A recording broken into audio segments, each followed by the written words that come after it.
Káàbọ̀ sétò Dr. Kemi Oluloyo ìyá náírà. Èkó ni mo wà, mo dẹ̀ gbọ́ gbogbo tó ń ṣẹlẹ̀ nìbàdàn lọ́yọ̀ state. Ọ̀yọ́ state nílùú mi.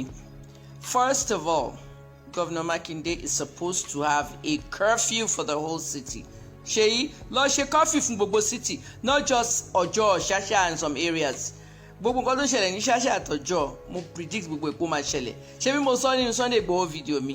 Ìpè kíní Fúlàní headsmen Ìbàràpá yìí ó máa spill wọnú Ìbàdàn kó máa jó Ìbàdàn wọ́n máa da gbogbo nǹkan rú ẹ má yẹ kó ṣẹlẹ̀ o wọ́n ṣe jó Èkó lọ́któbà anarchy àwọn hoodlums ti ń take over parts of Akinyele local government mi nìyẹn tó bá rẹ̀ ti bẹ̀rẹ̀ sí take over wọ́n máa fọ́mọ̀ wọ́n máa wọnú shops wọ́n dẹ̀ máa destroy lives and property already wọ́n ti ń destroy ẹ mọ history àwọn Haúsá àti Yorùbá ní Ṣáṣá okay for one most of those Yoruba women tó wà ní ọjà ní Sasha ibi tó ti ń ta tomato àlùbọ́sà gbogbo yẹn wọn like àwọn Haúsá yẹn tí n bá kọjá lọ́jà yẹn mo máa ń ra àwọn èèyàn tó ń harass ara wọn bẹ́ẹ̀ especially àwọn obìnrin ọlọ́jà yẹn okay tí ò bá wọ̀ kó ní kálukú máa lọ sí ìlú ẹ̀ káwúsá máa lọ sókè kí Ìgbò máa lọ sí east kí Yorùbá lẹ́jọ̀kọ̀ Yorùbá land ẹ̀ restructure Nigeria because nǹkan tá à ń wò yìí nǹkan tá à ń rí yìí ó máa serious ju nǹkan tẹ̀ rò pé ó jẹ́ ni àwọn images tèmi rí lórí internet kékeré nìyẹn ọ̀tọ̀ nìkan tí mò ń gbọ́ táwọn èèyàn ń pè mí tó ń message mi versus àwọn pictures tí mò ń rí it's even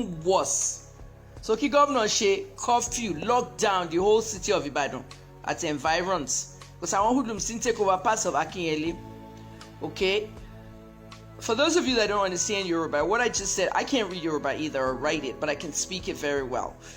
I left Nigeria when I was 14, and I can tell you I know my language. What I basically said was the governor of Oyo State, Seyi Makinde, ought to just make a curfew for the entire state, a statewide curfew. Okay, not just Ibadan, not just the areas in Ibadan. Shasha and Ojo, those areas are very heated right now. And what's going on in those areas is that Hausas are fighting Yorubas. I mean, people are literally identifying themselves as Yoruba now with hoodlums beating up Hausas in sight. So this whole thing is calling for a restructure of Nigeria because this ethnic thing is getting too much.